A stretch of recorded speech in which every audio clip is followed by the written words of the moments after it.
చలపతి చౌదరి, కానీ అది అసలు నేమ్ కాదు. అతని అసలు పేరు ఏంటంటే ముఖేష్ రెడ్డి.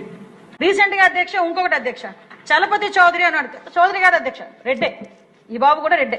కాకపోతే ఎలా పెడతాడంటే మీకు ఇంకొకటి, ఎందుకంటే పర్టికులర్ గా మీ ద్వారా ప్రజలకి తెలియజేయాలి, మన సభ్యులు కూడా తెలియజేయాలండి. తెలిసిన వాళ్ళు ఈ మధ్య ఆరోగ్యం బాగాలేక 40 రోజులు హాస్పిటల్లో ఉంటే 2 లక్షల దాకా బిల్స్ అయ్యాయంట.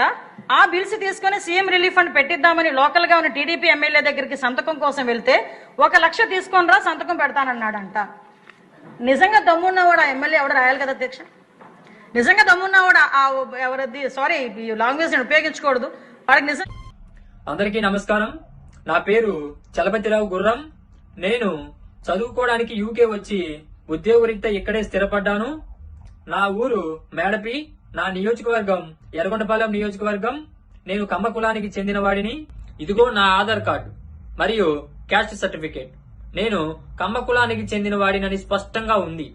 కానీ నా కులాన్ని సాక్ష్యాధారాలతో నిరూపించుకోవాల్సిన పరిస్థితి రావడం చాలా బాధాకరం. నిన్న ఆంధ్రప్రదేశ్ అసెంబ్లీ సమావేశాలలో గౌరవ హోంమంత్రి గారు వంగలపూడి అనిత గారు నేను సోషల్ మీడియాలో పెట్టిన పోస్టు గురించి దేవాలయం లాంటి అసెంబ్లీలో నా చలపతి చౌదరి ఐడిని చూపిస్తూ నేను కమ్మ కులానికి చెందిన వాడిని కాదని, నేను రెడ్డి సామాజిక వర్గానికి చెందిన వాడినని ప్రస్తావించడం అవాస్తవం, అసత్యం. ఈ కుల ప్రస్తావనలో అసెంబ్లీలో ఉన్న స్పీకర్ గారు ఖండించకపోగా నవ్వుతూ సమర్థించడం ఇంకో విచారకరమైన సంఘటన. ఒక కమ్మ కులస్తుడు వైఎస్ఆర్సీపీకి గాని జగన్మోహన్ రెడ్డి గారికి గాని సపోర్ట్ చేయకూడదా? అసలు అసెంబ్లీలో కుల ప్రస్తావన తీసుకురావడం ఏంటి?